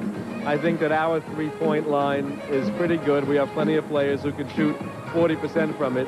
I kind of like the out-of-bounds play. It keeps the defense on their toes and it speeds up the game. But we'll leave that to the competition committee. It's kind of fun, though, isn't it? I felt the players, the Bucks in particular, felt this wasn't an ordinary game. They were wearing their game faces. They're probably a lot more relaxed now. But last night and this morning, Del Harris and the Bucks were a little bit nervous. Thank you, Commissioner. Thank you. David Stern, we're at the halfway point. This is a historical game. The Soviets against the Milwaukee Bucks. The Bucks right now in a commanding position. We'll be back. This ABC Sports exclusive is being brought to you by Jeep. There's a feeling you can get only in a Jeep. By American Airlines, something special in the air. And by the Polaroid Spectra system. Hold the picture in your hand. Let's go now to Cheryl Miller. Thank you, Gary. I'm here with, you'd be surprised, the former commissioner of baseball, Bowie Kuhn. Now, Bowie, what are you doing here? Game 7's tonight. Why a basketball game? Well, I was in Minnesota last night to root the Minnesota Twins into the 7th game, and I am on my way back to New York, and the commissioner said, come on over and see this, and here I am, and I love the international play. Now, what does a game like this do for international competition? Oh, I think all of these things are very positive. I'm very enthusiastic about international play. I think it's, in general, very good, and also we just got the gold medal for baseball in 1992 at Barcelona. The Russians are now playing baseball, and some of these guys could be baseball players, I can tell you. So would you like to see more international competition, not only in basketball, but baseball as well? I do. I think you're going to see a lot of international growth in baseball with the gold medal, and the Russians will give, in 10 years' time, I suspect, a very good account of themselves, as they obviously do with this fine basketball team. Thank you very much, Bowie. Back to you, Gary. Thank you, Cheryl. Interesting story developed as we look at Del Harris. As you know, we had the time change last night. You fall back this particular time and spring forward in the spring. Tell me about it. The Soviets could not handle it. They did not know what to do. Gomelski didn't know you could add hours or take away, so he got his team up at 2 o'clock this morning to change their watches, to move them an hour back. He was that confused about the whole situation. I was confused also, and so was Cheryl Miller, so he shouldn't feel bad. Cheryl was here an hour early. We couldn't find her. She was here thinking it was the previous time rather than, of course, with the time we now have. Ready to go now. In the first half, Cummings and Reynolds led the Bucks in scoring with 13. Volkov had 9 for the USSR. And there's the steal, and we're picking up right where the Bucks left off in that first half. It's Cummings, Reynolds, Pressey, Brewer, and Sikma, the 5 that started the game. And Brewer makes it 69-36. Milwaukee's really looking for some improved play out of Brewer. Last year he was non-existent. They need some really improved play out of him to be a real major factor in winning that Central Division. USSR starting with their same 5. They now are 0 for 13 on three-point plays. Can you believe that? That is one of the faces of their game that's been so solid. That facet of the game's really been shut down because of the tremendous defensive ability as Cummings hits the jump shot. The story of this game has not been the jump shooting ability of Milwaukee, but it's been right now what we see here, defensive pressure. 71-36. Salk, along with Tinkanenko, Marcellonis, Ponkrashkin, and Volkov, the 5 that started for Gomelski, back in now. And that one almost thrown away, and Cummings reaching around commits the foul. Reynolds right now is matched up on Marcellonis, and I don't believe he can play number 7 Marcellonis, certainly not as well as Pressey played him. So Tinkanenko brings it back out now to Titsuk. Here's Marcellonis trying to penetrate. In trouble. A lot of traffic in there, and he's fouled. Notice how he beat Reynolds with the first step. He really plays under control. He knows, he has an awareness for the game.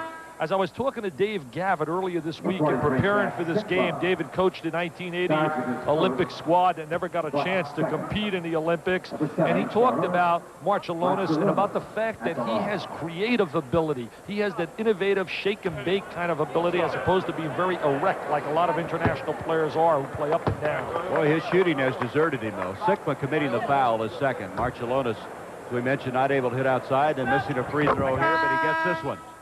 Substitution now, and here's the guy you've been waiting on. Remus Courtenitis coming in, a 6'5½", 27-year-old.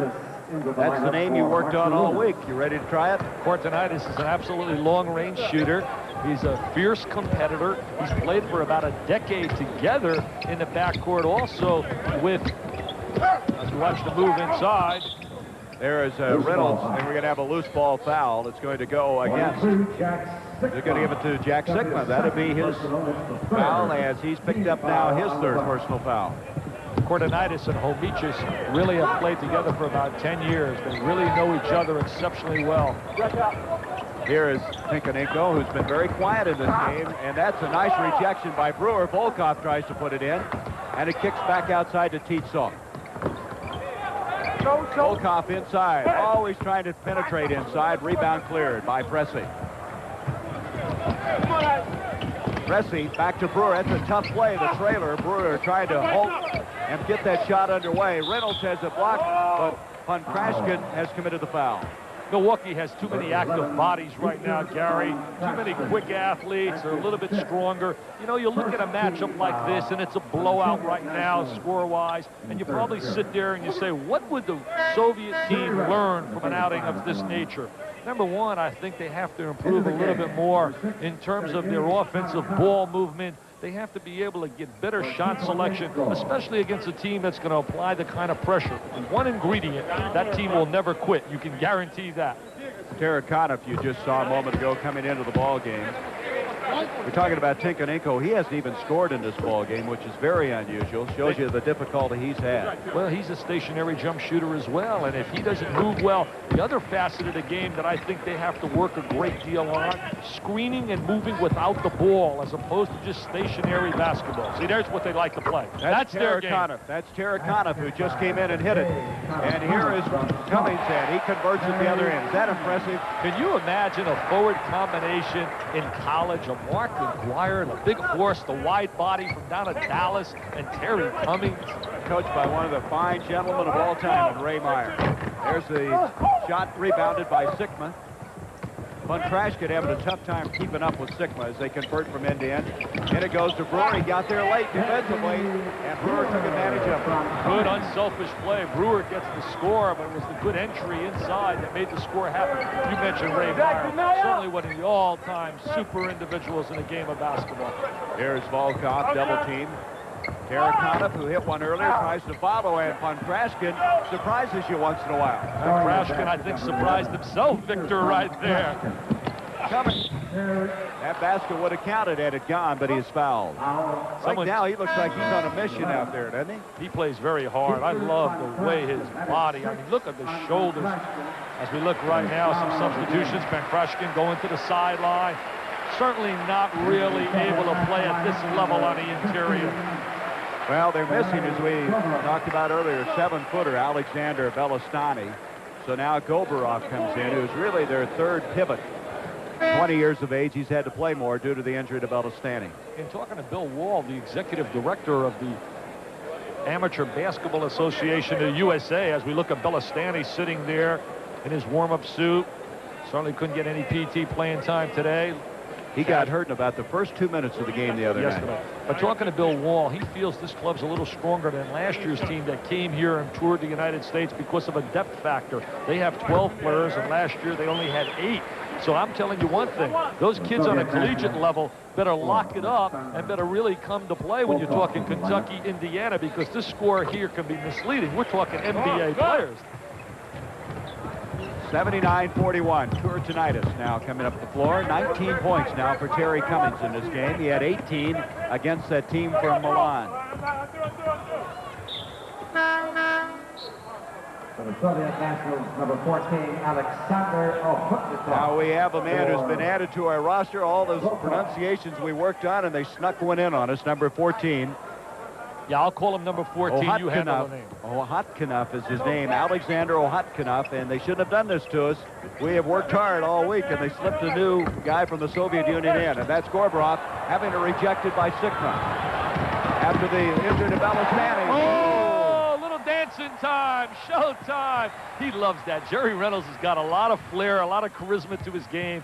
But I'll tell you one thing, he can make Del Harris, that silver hair, disappear with some of his decisions offensively. Well, that can use him, though, very, very well when they get guys like Lucas and Hodges back. Use his abilities in certain spots. Well, he can be very versatile also. Reynolds can be a versatile performer who can be a positive player here. Terry Cummings at that time is fouled by Randy Brewer. Let's look at it. There's the drive to the goal. Terry Cummings takes it to the goal. He gets bounced. Goes down to the deck. Sikma a little bit late, rotating over, trying to get the charge. There's Randy Brewer, number 45. Well, Randy Brewer trying to muscle up. He's trying to gain some weight. He weighed 220 in Minnesota, now up to about 260 as you see Omich's come back in. They say that Reynolds and also Brewer were a little intimidated with the screaming and the yelling and the ranting and raving of Don Nelson. But I'm going to tell you something. Nelson, one of the great coaches in the NBA, and my opinion, he belongs on a sideline somewhere. I don't see Don Nelson, for example, sitting in an office. He's a guy that belongs X and O and screaming on that sideline. I'm going to miss looking at those shoes that he used to wear and also the fish net ties. Well, he's a vice president, part owner now at Golden State. As Brewer tries to follow, Sikma chases it down. 8 minutes to go in this third quarter. Del Harris up. He thought there should have been a foul on that particular play. Cummings got a mismatch. Rebound by Sikma. This time he is fouled. And it'll go against the new man who just checked into the ball game, Ohutnikov. Alexander Ohutnikov. His first. Sikma has really come into camp in great shape. He's really playing well for this early in the season. Pressey will bring it in. Beautiful pass to Reynolds. Great screen, no communication defensively, and they get the layup on a little cut and a backdoor move. I'm really surprised by how badly they're beating USSR. We thought maybe 15 points, but they have dispatched them. You thought 15. I kept telling you, okay. Figure route. Give me credit on that now. I guess it was another person who said that. Here's Walters. I'm really not surprised, guys. There's Sikma, able to come up with it. Pressing the up-tempo game, really suiting the Bucks well. It's Cummings. Now with 21 points. It's blowout city. It's stat time right now. You can name the score. See, they're really playing defense on those guards. Yep. There's Reynolds and Pressey double-teaming Walters. He's got to get a timeout or he'll just need a computer to keep score. Alexander Gomelski, he just wants the clock to run now. Speaking of the clock, just inside 7 minutes to go in the third quarter. Gobarov and the 20-year-old able to hit it. Gobarov's got a classic look to it, doesn't he? He does. He has the look that he's so intense. And that's going to be a foul on Homic's. Reaching in on Sikma. Alexander Gomelski, as we look at him sitting on the sideline, coach of the Soviet national team, he firmly believes that they shouldn't allow the pro athletes to play. And I don't blame them, because if they did, they'd just be playing for silver. It'll be gold here every year. I'll guarantee you today is certainly going to substantiate his belief even more. He's having a long afternoon. In overtime, the Bills defeat the Dolphins 34-31. Right now, the USSR kind of regrouping over there. We talked to David Stern as you look now at Houston. Houston's been a little surprising, 37-33 over the Falcons. We talked to David Stern at halftime about the pros coming into the NBA. Gomelski doesn't feel that it would be fair, and some further thoughts on that from you, Dick. Gary, I really believe we have to redefine the term amateurism.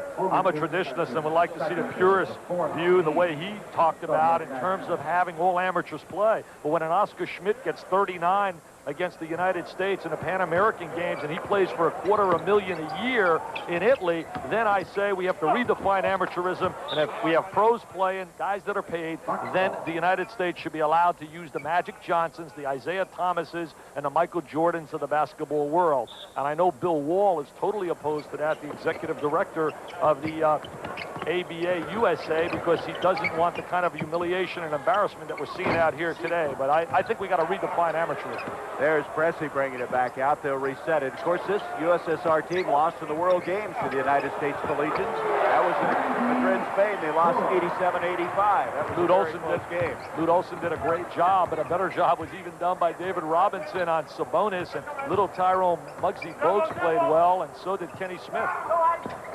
Walters tries the shot. Cummings brings it down. Off to Pressey. All by himself is Reynolds. It's route time. Great transition basketball. Possession with the rebound. I'll outlet it to get the numbers and rotate someone for the layup. I think something needs to be said here is that maybe the USSR isn't the biggest threat. You got to talk about the Yugoslavians now, the Brazilians. Yugoslavia has really improved tremendously. In fact, Larry Brown said that in a world universe... I'll get to that here. They're just running up and down the court right now. He said in the Junior World Games he was really impressed with the Yugoslavian young players as they won the gold medal, beating a USA team with Dwayne Shincius and Stevie Thompson and Lionel Simmons and Brian Williams. That foul going off Terry Cummings, but I believe that Reynolds ran into Cummings. That was the big blow, even though Terry Cummings picked up the foul. And now Gomelski's going to make 3 changes. Going to bring in his starting backcourt tandem. Marcellonis along with Salk, and then also Volkov will come back in. In the Junior World Games, the Soviet Union finished 7th. That's my point. I think that you have to look at it that maybe the threat is coming elsewhere. Sabonis, they may not get him back. Spain is also very good. Italy is really improving. In fact, when I interviewed and I talked to Alexander Gomelski, he was very honest about that, saying we're not developing good young players on the level that they're doing now elsewhere. Louis Kuhn is talking about it getting into baseball, and I saw some of their workouts. They've got a long ways to go to compete in the baseball. You just don't learn the skills overnight. And here is Walters missing badly. Sickma saves it off to Pressey. Reynolds off to Cummings.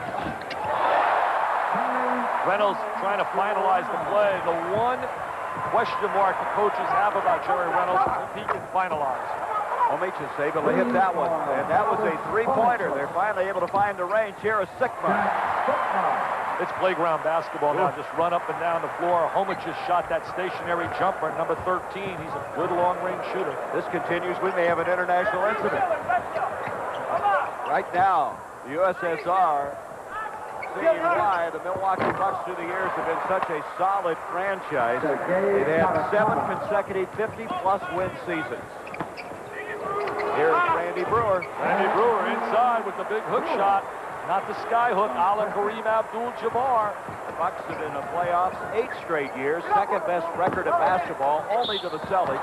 Goberov driving. The basket will count, and he's fouled. So now McKeskey will come in, and the trio we were talking about earlier will come in for Gomelski. Milwaukee also has great fan support, tremendous fan support. But when you look at this job right now, Del Harris, to me, is one of 2 coaches that has to get out of the gate in a positive way, because number one, psychologically, as we look at Del Harris, he has to win these players over, and they're going to have to get a good start for them to believe in his philosophy. Also, Dave Wall with the New Jersey Nets. I really believe if they don't get out of the gate quickly, he can really go to the exit sign, because I really believe with guys out there like Dick Motta and Hubie Brown, you might see a coaching change after 20 or 25 games in New Jersey if Wall doesn't get him to the winner's circle. McKeskey can't hang on. Del Harris, of course, taking the Houston Rockets in 1981 to the championship final against the Boston Celtics. 3 years as scout with the Bucks, and last year Don Nelson's chief assistant. So he has had good experience in the NBA. This team, though, may be the toughest division in basketball, the Central Division, as Oberov now has hit a couple from outside. Well, he's getting wide-open shots. They're a very good wide-open shooting basketball team. But with pressure in their face, like we saw in the first 3 quarters, they couldn't do the things that they normally do. Milwaukee posting up inside. Volkov broke it up, however. Marcellonis inside on Cummings. Homich tried to do it, and Brewer got a piece of it. Thought they might have missed a goaltending right there. That was not playing with the ball on a cylinder. McKeskey, Reynolds, and Volkov commits the foul. Reynolds is really taking advantage of the playing time that he's getting.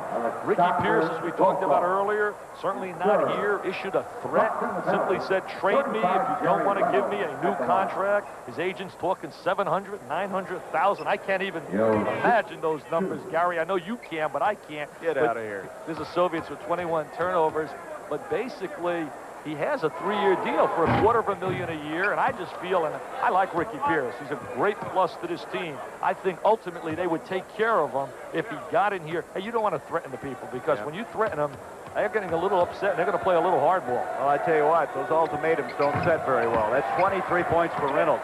But I think even more interestingly, they're having to wait on the Pierce situation before they can sign Lucas and Hodges because of the salary cap problem. Right, they've reached an agreement. There's Homich right now. They've reached an agreement already with Lucas and with Hodges, but they have not signed them. We've heard from reliable people because they're trying to keep it open for maneuverability with the salary cap. And so Lucas, who really created some open floor activity, they'll like to have him back, and Hodges, one of the best three-point shooters in basketball. Mokeski again, another play inside by Big Paul. 101 to 54. They're already over the century mark, and we have 2:42 left in the third quarter. You mentioned Lucas. Also, Bob Ryan, who I really love reading his works for the Boston Globe. He talked about how this team was transformed into a running game as soon as Lucas arrived.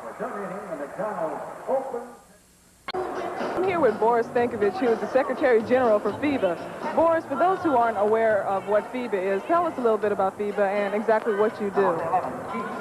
You know, this tournament is our first experiment that we had in history to approach the FIBA so-called amateur basketball to professional basketball. Our future depends very much on this tournament and the result, and we must make the analysis technical and financial, but we need to play against professionals, because only playing against the better than we are, we can improve. Now, are you a little disappointed in the way the score is? I mean, the Soviet team is getting blown out here. The score is really disappointing, but you know, next time instead to have 50 points, the difference will be 40, and then 30, and then 20, and then at the end we will play maybe even. I don't know, but that is the goal. That is a technical goal. Well, thank you very much, Boris. Back to you, Gary. Okay, Cheryl, thank you very much. One thing we should mention, we've had a change in the officials. Ed Rush has come in for Darryl Garrettson. I understand Darryl wasn't feeling well, so Ed, who was here as one of the two sets of officials, now has come in to finish this game. Here is Goberov, kicking off the corner, Homicius, and Gorbarov keeps it alive out to Marciulionis. I guess of all the surprises I have is that Marciulionis has not scored more and been more effective today. Not to me because of Paul Pressey's presence. I think anybody that knows Pressey, Gary, exceptionally well, as we look at Ed Rush now with the basketball, one of the NBA fine officials, Pressey's such a dominant defensive player, and I personally think his pride. Remember I told you before the game started that Pressey was really ready to play? I think he read all the clips that appeared all week long about Marciulionis, and he came out here like he was checking the Magic Man. And he says, Marciulionis, I'm going to tell you something. I checked the Magic Man. I checked Jordan. I'm not going to let you show me up in my living room. I tell you, he came through. Excellent job. We have a change now for Milwaukee. Keith Smith, number 11, has checked in. He's a second-year man from Loyola Marymount. As Cummings tries the shot, Goberov brings it down, and he's fouled on to break up the floor. Keith Smith played in the backcourt at Loyola Marymount for Paul Westhead, the former NBA coach, who has quite a cast right now at Loyola Marymount. A bunch of transfers and should be a really good basketball team. Substitution now. Kryshaev coming in. Kryshaev, I should say, has come in. Number 6. There's Smith, the man we were talking about.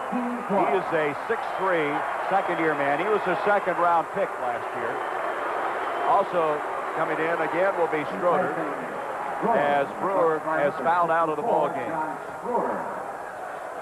So Brewer sits down with 1:45 to go in the third quarter, 103 to 58. The Bucks leading the Soviets. Gorbarov getting a lot of experience in this game, and I think has been much more impressive than he was against the team from Milan. He's a kid, as I talked about earlier, who has a lot of potential. Goberov now with 15 points in the game. Here's Schroeder, who's checked back in.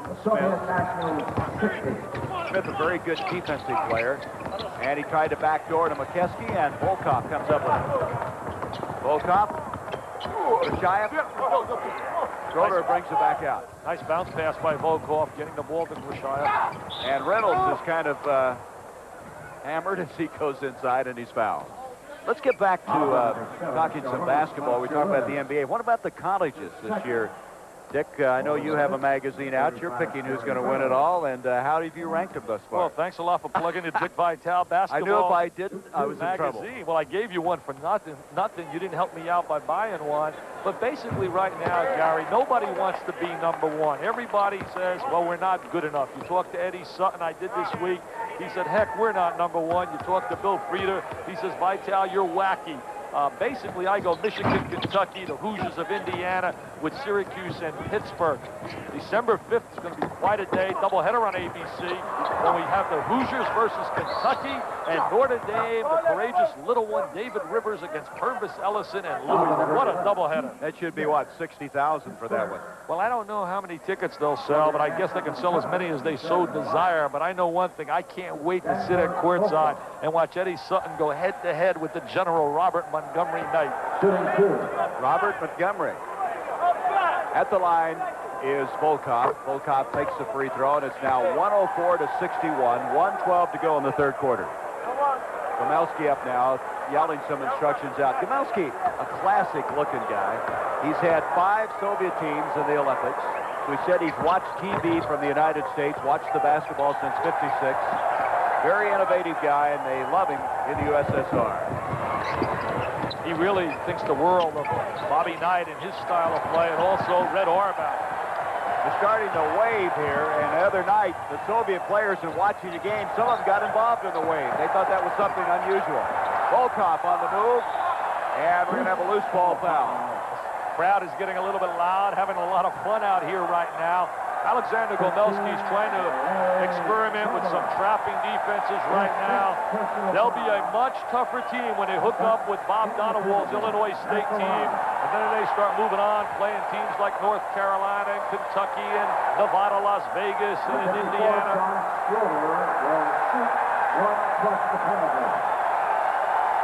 So Schroeder goes to the line, and if you're wondering what that is, that's the wave in the background.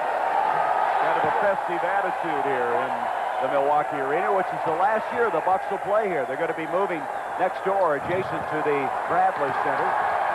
We're in a hole over 18,000, and it's supposed to be an absolutely plush building. Goberov scores. Schroeder makes the foul, and Goberov has been a bright light for this USSR team in this third quarter. If there's something positive that he can get out of this game is the fact that Goberov basically has shown some potential, but also he'll get out the fact that there's a long way for us to go before we can compete with the best in the world. He has 18 points in the game.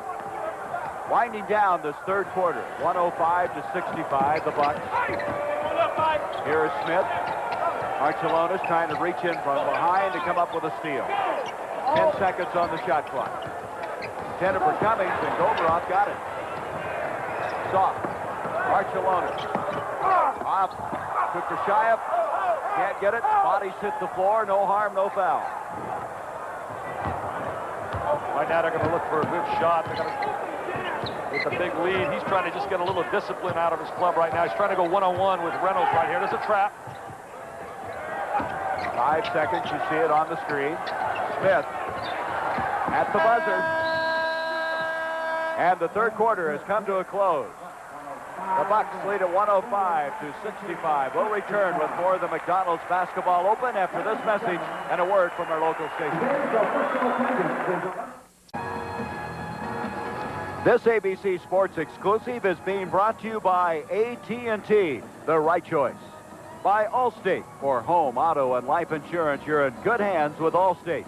And by Converse, new Cons basketball shoes from Converse, the official shoe of the NBA. 12 minutes to go. It's been a long afternoon for the USSR, but Del Harris, who I felt was a little pensive yesterday, a little bit on edge. I think a lot of it was kind of around the Ricky Pierce possibility, but must be feeling a little bit better about this team right now. Del Harris is a fine teacher. He did a good job. Look at that move by Volkov. When he was with Houston, they went to the finals in '81, and then Moses Malone went bye-bye for the cash register and went to Philadelphia, and they went 14-68, and he lost his job. Oh, there's a foul. Look out. Ooh, Marcellonis. That could have been very dangerous as he went crashing in, out of control. Very physical as they start this fourth quarter, and the USSR banging the ball hard on that last break down the floor. Watch this. Too bad that people didn't really get a chance to see the real Marcellonis. I mean, he is absolutely a dominant player. We watched him take the game over yesterday against Tracy Milan, number 7 here. Had a great time of his life when he got here to work out with the Atlanta Hawks and play in L.A. All he kept saying to me when I was talking to him, Dominique, Dominique. He loves you, Dominique, Dominique Wilkins. That was a technical, so they shot 2 on there. The foul was on Keith Smith. Deliberate foul. I thought he shoved it. Here is now Smith bringing it up the floor. 105-69 is our count. Marcellonis tried to give him some difficulty in the backcourt. Pace Manning now is checked back in, and he is fouled as he ducks inside. It's going to be interesting when Del Harris sits down and looks at the numbers to try and decide who makes this roster. When you think of the number of good guards that might be cut loose as we look at Del, we talked about 14 and 68. Heck, you could have put John Thompson, Dean Smith, and the general Bob Knight on the sideline, and they couldn't win with his team at Houston in '83. That was a no-no. Keith Schott committed that last foul. McKesky shooting from outside, 107-69. Here's Marcellonis trying to take Smith inside. A lot of body banging as he goes in. Smith commits another foul. Don Chaney really compares Marcellonis to a young Gail Goodrich. And we remember Gail Goodrich winning that first national championship for the father of college basketball, John Wooden, in 1964, Gary. And he has a lot of similarities in his game. And Don Chaney was a victim of a situation where he had no chance to win, none whatsoever, with the L.A. Clippers. Going back to that two-shot foul a while ago, that was a breakaway foul, the NBA rule that they're implementing this game. That's the reason they gave Marcellonis the 2 free throws, and the foul, of course, going against Smith, who just committed another one a moment ago. So we're up to date on that. In the NBA, if you break away for a layup and you hit the guy, stop him from the breakaway, it's an automatic 2-shot foul. There's such a mixture of rules in this game between the international and the NBA. And there is Pace Mannion. He's a survivor. Mannion finds a way to get on a roster. Well, he doesn't make mistakes, and that's one thing that really will jump out at a coach. So he figures to make this club. Here is McKesky with the steal. 10.5 minutes to go in the game. Smith, baseline, Schroeder. Schroeder out to Davis. And Marcellonis bats it out of bounds. Davis, as we talked about earlier, played in Italy. See how they take the ball in bounds really quick? The commissioner, Dave Stern, likes that rule, and so do I. Davis had actually touched. There's a 3-point attempt. Goberov not going. McKesky able to keep it out and keeps it out to Davis. Charles Davis, 6-year man at 6'7". At Vanderbilt, he said, Dick, watch out for Will Perdue at Vanderbilt, 6'11". He said, I played with him this summer, and he has really improved. Boy, it is tough inside. We're going to have a jump ball between Volkov and McKesky. Tinkanenko is going to come back in. And a guy we haven't seen a lot of, Krashayev. Krashayev's a very aggressive player. Tinkanenko is a tremendous shooter, and Tinkanenko's been absolutely no way. He hasn't been fouled. Look how tough they're inside. I mean, they're pushing, they're shoving. So we're going to come back with a hell ball, a jump ball with 9:57 to go. The Bucks 109-70. Ricky Brown is a former NBA player now playing for the Tracy Milan team in Italy. Now, Ricky, looking at the score, do you expect the game to be a blowout? Well, actually, I did. I'm sure a lot of people thought so, too, because the Bucks are a really strong team on defense. They're one of the premier teams in the league as far as defense goes. And that's how they build such a big lead. They really press this team really well full court. And that's one of the reasons why they have the lead what they do. Now, Ricky, you got the chance to play in the NBA, now internationally. What are some of the differences? Well, the main difference to me is the rules and the way the referees call the game. That makes such a big difference, you know, for me playing here and playing in Italy. The referees make such a big difference. You know, it's like they make the rules so a little different in Italy, and that's a big factor in how much different it is from NBA and the league here. Thank you very much, Ricky. Back to you, Gary. Ricky Brown and Bob McAdoo are on that Tracer Milan team. I think Ricky forgot one other difference. What's that? No Magic Johnsons, Michael Jordans, Isaiah Thomases. And tax-free money, right? I love those three players. I'll tell you, what a team. Look at this draw. Volkov have not quit. They have just gotten more intense as it's gone along, even though it's obviously over. Here is Pace Mannion from the corner. Davis with a rebound, inside Schroeder, and he gets another one. He seems to always be open inside. John Schroeder fighting for survival, hoping to get on his first roster in the NBA, was drafted by Portland when he came out of college, played for Jim Brandenburg, now at San Diego State up at Montana. Also played with Michael Ray Richardson, one of the real tragedies in the NBA. Sad story, Michael Ray. Well, you're talking about college ball. Who are going to be some of the impact freshmen, Dick, that'll be coming in as we now see Gorbarov coming in and Khrushchev checking out? You put me on the spot, but since we're filling right now, trying to keep the people excited, I got so many goodies to pour on them. I really like Brian Williams down in Maryland, a 6'11" shot blocker. His daddy sang with the Platters. We'll see him on ABC. Maryland's playing at LSU December 12th. We'll be doing that one. That'll be an interesting game with the preacher man, Mr. Dale Brown, down there on the sideline. Also, I like LaRon Ellis up at Kentucky with Eric Manuel, and Shakin' Bacon Mark Macon, who'll be on ABC also when they hook up with the Model Las Vegas. What was that name again? Shakin' Bacon Mark Macon, and King Rice down at North Carolina on the solid one. He's playing with J.R. Reed, but I found a new wide body. My old wide body, Kirby Puckett. I mean, he makes J.R. Reed go to my third team. I don't think Kirby's tall enough to play this game, though, huh? He's got a wide body. Follow inside. Tikhonenko, who has not been a factor in this game, his first 2 points. I heard all about Tikhonenko's ability to shoot that perimeter jump shot, and I just have not seen it. It's a non-existent. Here's Schroeder inside, and he is fouled. It'll be Volkov with a foul. And now we're going to see the top draft pick of the year for the Bucks, the second-round pick, Bob McCann, number 23, checking in out of Morehead State. They list him in some, I see some articles where he's listed at 6'9", Gary. He's no bigger than 6'6.5", maybe 6'7". He's a good jumper, but he's going to have a problem with his size playing a power forward position. And number two, I don't believe he can play the small forward position because of quickness, but he's got good legs, and he's a strong player. He played really well during the summer, but did not play well in the Hawaii All-Star game. Source Morehead State, that's Phil Simms' school. He also went to Uppsala.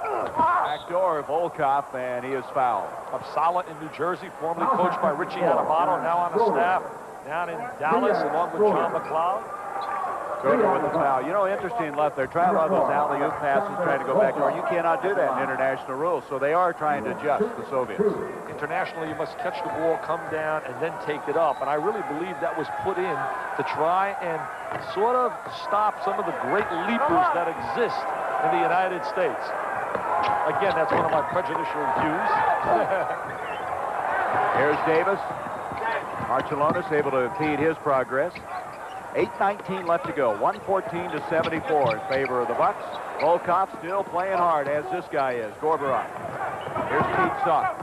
Volkov's an intense competitor, number 4. There's that shot that Tikhonenko's known to be able to hit. Not this time. Look at this hustle. Oh, look out. That had to hurt. We talked about the fact that these guys would have no quit in them, and you saw that right there. And they love it here. They give them a hand. These fans are knowledgeable. Marcellonis going into the sideline, number 7. Yeah, he moved that back a couple of feet, didn't he?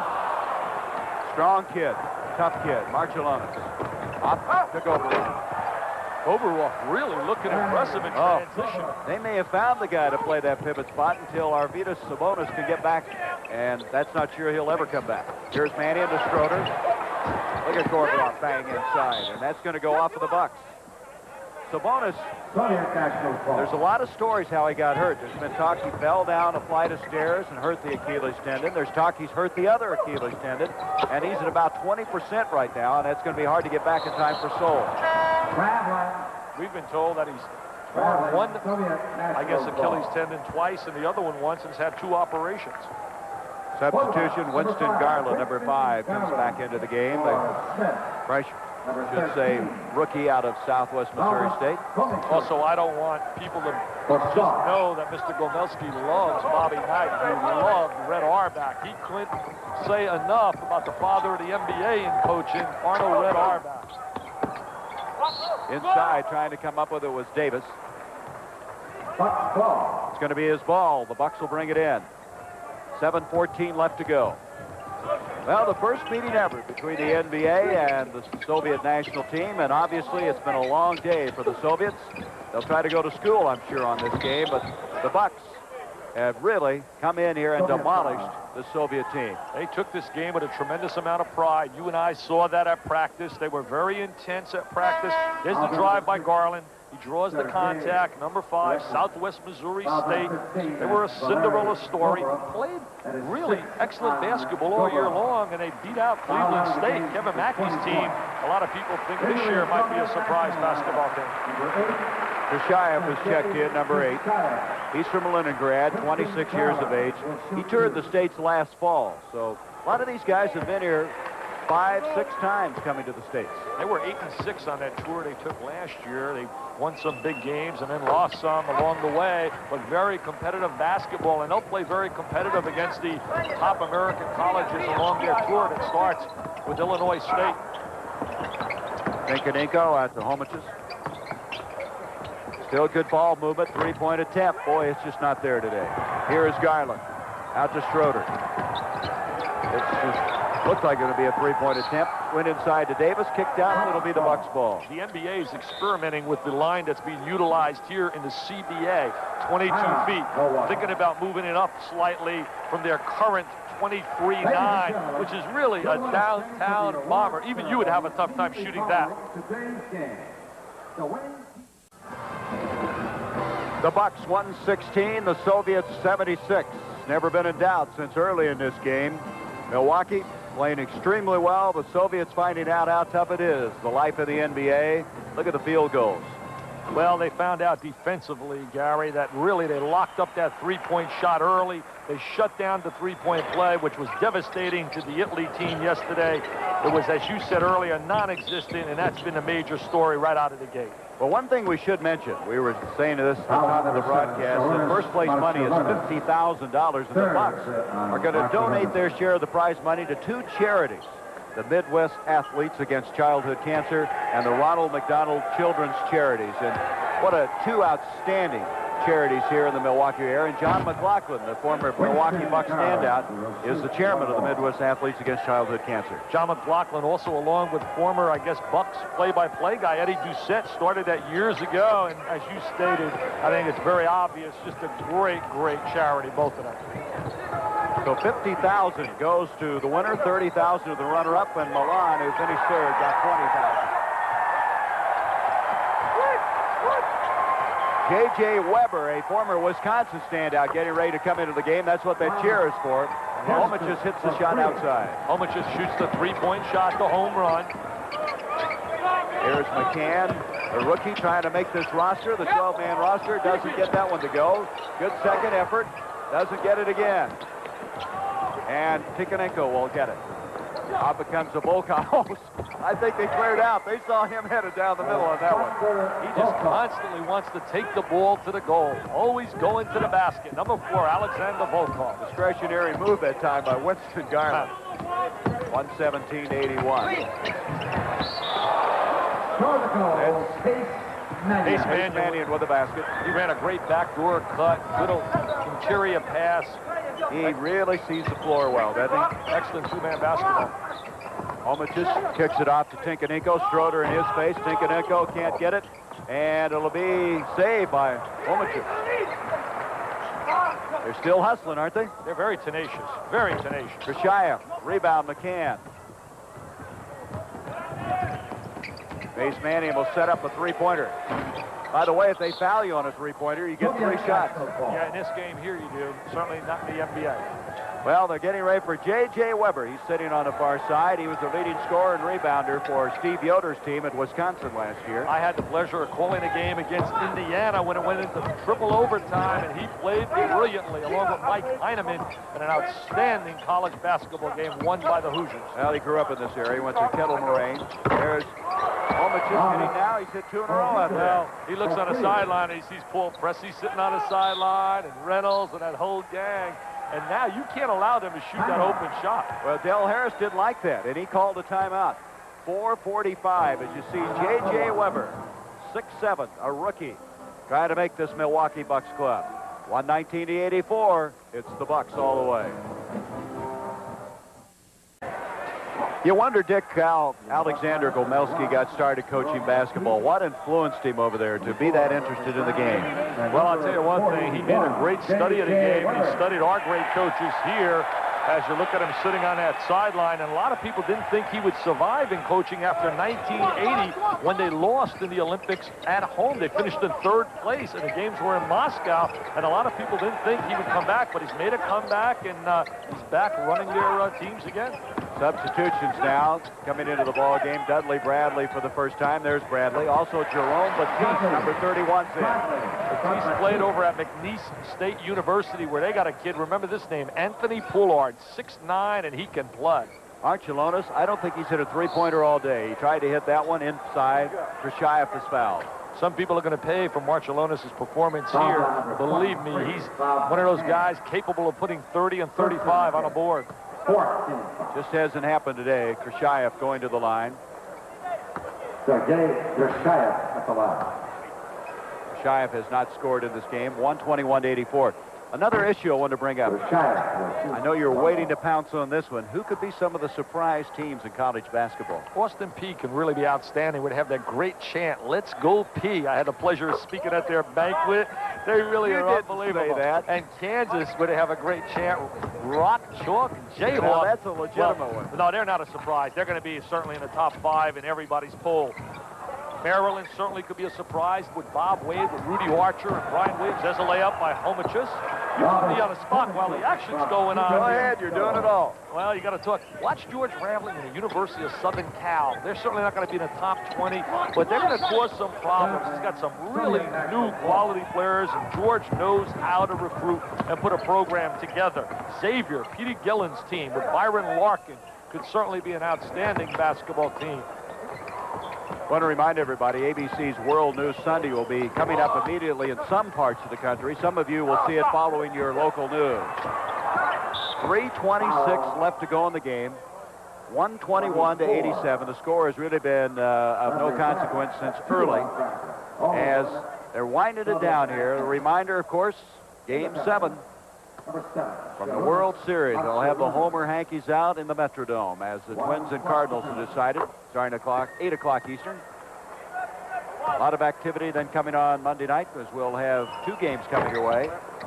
We'll have Cleveland and Los Angeles to most of the country, and then Minnesota and Denver to the St. Paul and Minneapolis area and Denver areas. They had to move their game because of Game 7 to a Monday night. I'll tell you, you deserve some award as they get a little layup inside. Homich just scores. Going out from here into the losers' locker room tonight, and then tomorrow calling the NFL action. Football, basketball, and baseball. You're a 3-sport star. I tell you, Dick, I got to keep up with you. There's a foul on Volkov inside. I'm one-dimensional. I have a tough enough time with basketball, some people tell me. Well, you're an author now. You're a guest speaker. You're an entertainer. You're a broadcaster. So you're more than one-dimensional. I know you spoke at McNeese State because you told me about that. I had a great time down there also. Here's J.J. Weber, and, of course, the fans here wanting him to score. They're in such a tough conference, the toughest basketball conference. When you talk the Big Ten, the Big East, the ACC, the SEC, and now the Big 8, those certainly are the 5. But the Big Ten could have 5 teams possibly in the top 12 in America with Michigan, Indiana, Purdue, Iowa, and Illinois. Rejected nicely in that side. Out it comes to Jerome Batiste. Less than 3 minutes to go in the game. There's a diagonal pass. Good look over the top of the defense. A layup. Excellent diagonal pass for the layup. McCann. Their first pick of the second round, a steal by Dudley Bradley. tip by Garland not going to drop, and we're going to have a